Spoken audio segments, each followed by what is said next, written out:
بسم اللہ الرحمن الرحیم اعوذ باللہ من الشیطان الرجیم بسم اللہ الرحمن الرحیم هو الذی ارسل رسولہ بالہدی ودین الحق لیظہرہ علی الدین کلہ ولو کرہ المشرکون صدق اللہ مولانا العظیم اللہم صلی علی سیدنا و مولانا محمد وعلی آلہ وصحبہ وبارک وسلم۔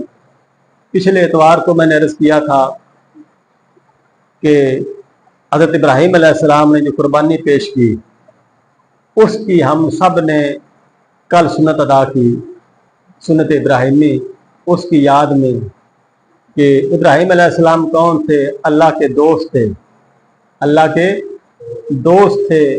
اور جب دوست نے بیٹا مانگا، دوست نے جب بیٹا مانگا تو یہ دنیا کی ایک انوکھی مثال تھی کہ دوست کے کہنے پر ابراہیم علیہ السلام نے اپنا بیٹا، اور پھر دیا بھی کیسے، اللہ نے مانگا بھی کیسے، کہ میں نے بتایا نا خواب آیا تو خواب میں آپ نے دیکھا کہ میں اپنے بیٹے کو ذبح کر رہا ہوں۔ اب دینے کے بھی طریقے ہوتے ہیں نا، اور لینے کے بھی طریقے ہوتے ہیں۔ تو جب میں ذبح کر رہا ہوں اپنے بیٹے کو تو اے میرے بیٹے یا بنیا انی ارا فی المنام، میں نے خواب میں دیکھا ہے کہ میں تجھے اذبحو کا ذبح کر رہا ہوں، تو اب بتا تیری رائے کیا ہے، اب بتا تیری رائے کیا ہے۔ تو حضرت اسماعیل علیہ السلام نے عرض کی کہ اے میرے ابا جان، جو آپ کو حکم دیا گیا ہے، جو آپ کو حکم دیا گیا ہے آپ وہ کر ڈالیں، انشاءاللہ مجھے آپ صابرین میں پائیں گے۔ ابراہیم علیہ السلام اللہ کے دوست تھے اور اسماعیل علیہ السلام اللہ کے نبی تھے، تو دونوں باپ بیٹے کی گفتگو ہم بھول گئے، ہمیں صرف بکرا یاد رہ گیا، ہمیں صرف دمبا یاد رہ گیا۔ گفتگو کا مقصد کیا تھا وہ ہم بھول گئے، کہ مقصد تھا کہ جب مالک کوئی چیز مانگے تو بندہ خوشی خوشی اس کے حضور دے دے، اس کے حضور دے دے۔ ابھی ہم نے پڑھا نا وَمِمَّا رَزَقْنَاهُمْ، اللہ پاک فرماتے ہیں کہ میرے دیے ہوئے میں سے میری راہ میں خرچ کرو۔ دیکھیں نا اللہ کا دیا ہوا سب کچھ، ہم مانتے بھی ہیں، پھر وہی بات یہاں کہ یقین نہیں ہے کہ اللہ نے دیا ہے، ہم کنجوس بن کے بیٹھ جاتے ہیں کہ نہیں یار ہمارا تھوڑا ہو جائے گا۔ تو وہ فرماتا ہے کہ بندے جو میں نے دیا ہے اس میں سے تھوڑا سا دے دو۔ تو ہم اس کے بارے میں کئی بار سوچتے ہیں کہ ہمارا مال کم ہو جائے گا۔ تو آج اسی مضمون کو لے کر آگے چلتے ہیں کہ آپ کو پتہ ہے کہ ابھی لاکھوں لوگوں نے حج ادا کیا، لاکھوں لوگوں نے حج ادا کیا، اور حج آپ کو پتہ ہے کب ہوتا ہے؟ 9 ذی الحج کو حج ہوتا ہے۔ اور حج ہے کیا کہ صرف آپ نے 9 ذی الحج کو میدان عرفات میں وقوف کرنا ہے، کہ تھوڑی دیر کے لیے آپ نے جا کے وہاں پہ بیٹھنا ہے، رکنا ہے۔ ویسے تو پورا دن ہے مغرب تک، لیکن اگر کوئی بندہ مجبوری کے تحت 5 منٹ کے لیے بھی میدان عرفات میں پہنچ جاتا ہے تو اس کا حج ہو جاتا ہے۔